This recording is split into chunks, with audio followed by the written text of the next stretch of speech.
Hi there, Scott Hamilton, ROCKFILE, back with another podcast for your ears. Going to be talking about the first 2 seasons of the Netflix series Lost in Space.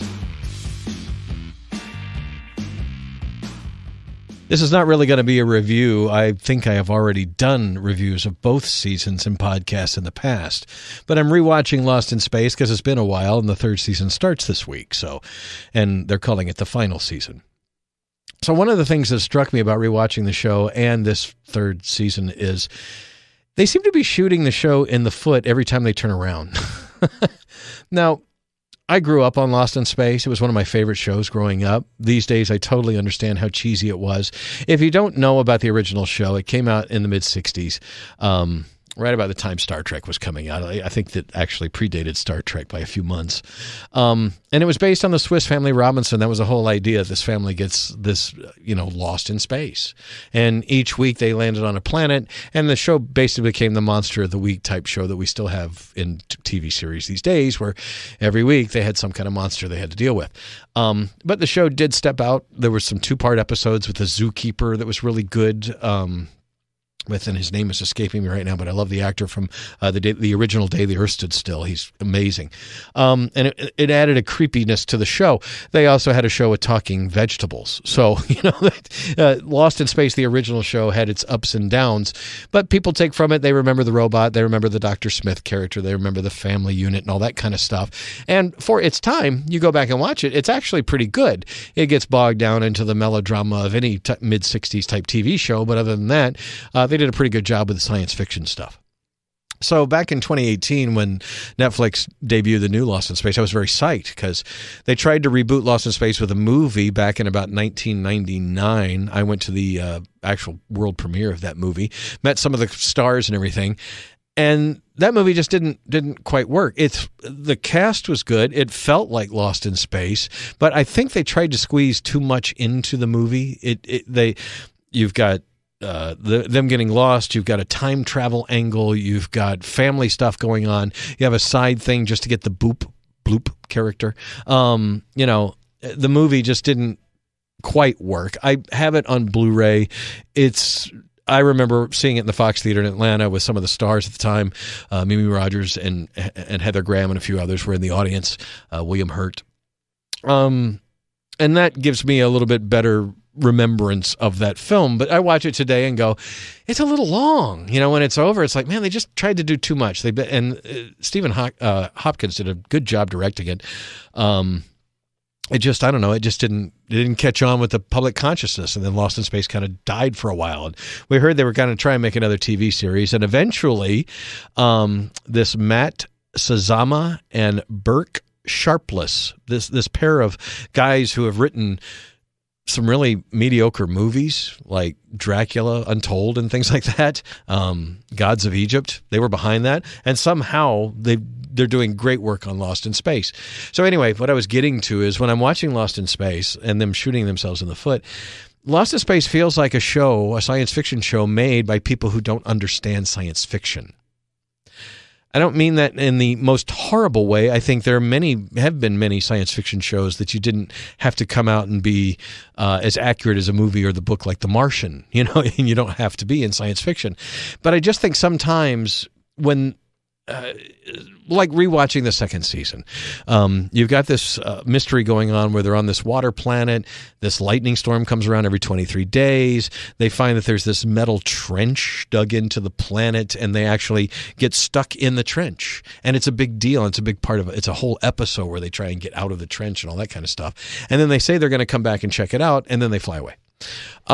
You've got this whole mythology that they're developing that could deal with the robots and deal with the whoever is doing this to these planets and things like that.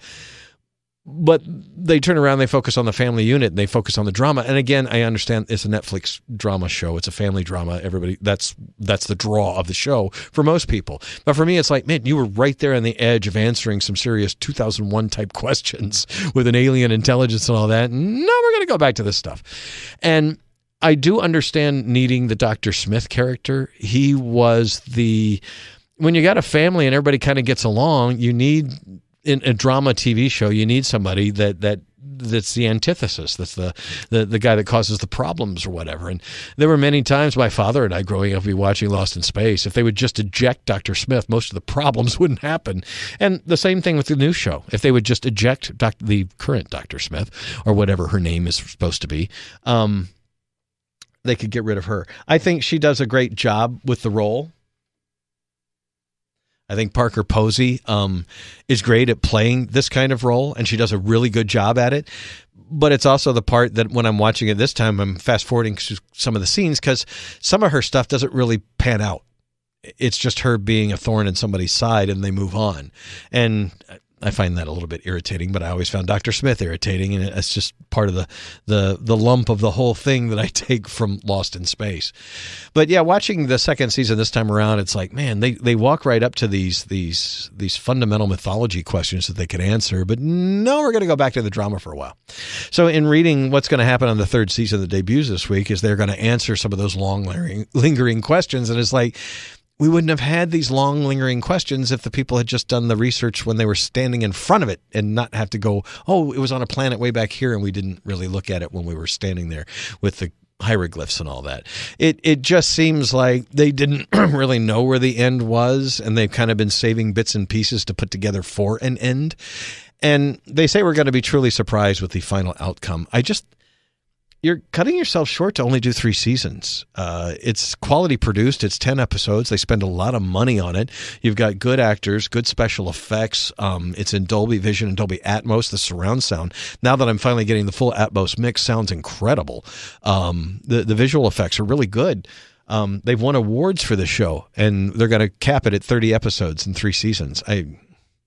Old school TV isms is you make it to 100 episodes if you can, because you'll make it into syndication. Now, I know this is a Netflix show and it will stay on Netflix in perpetuity. But still, for me, I'm not even close to done with the adventures of this family. And I know this is 2021, and if this third season gets record numbers of viewers, Netflix will go back to the producers and get a 4th and 5th season. They've done it with other shows. Why wouldn't they do it with this one? But it seems like the showrunners do have an end, and I'm excited to see, and I hope it does answer all my questions. So I think for the average person, Lost in Space is a good TV show, a family drama about a family, lost in space. From the science fiction side, I think it could be a little bit better as I'm rewatching it, but what's there is really good. The acting's good. The shows are well paced. It just, sometimes it gets bogged down to that week-to-week family stuff, and the overarching mythology, I would like to get more into that, which would probably bore some people, and I know that's what's going to probably play out. Now, if you know what happened at the end of the second season, it's a pretty big battle, and at the end of it, we don't know where everybody is. So the third season is going to start with a 1-year time jump, and the parents don't know if the kids are okay, the kids don't know if the parents are okay, and we're going to try and put those together over 10 episodes, and through that they're going to answer all the questions that they set up in the first 2 seasons. I like the show. I wish, I'm reusing a line from a podcast I just did, I would love to love the show, and I love parts of the show.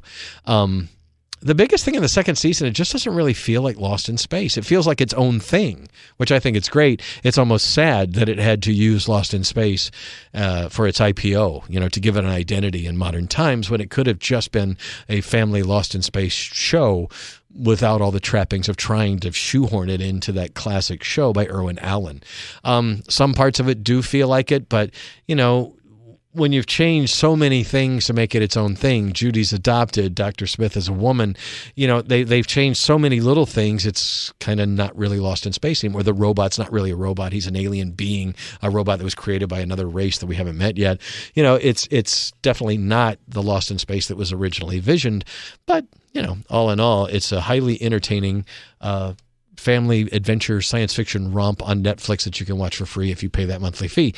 So I wasn't dissing it in this review. It was just kind of giving you my thoughts because I like the show. And watching it a second time, it's really good. It's a really good show. It's just it gets a little bogged down into more drama, and I would like a little more of that sci-fi mythology that hopefully I get in this upcoming third season, which starts, I believe, December the 1st. So whenever you're listening to this, you can now catch it on Netflix.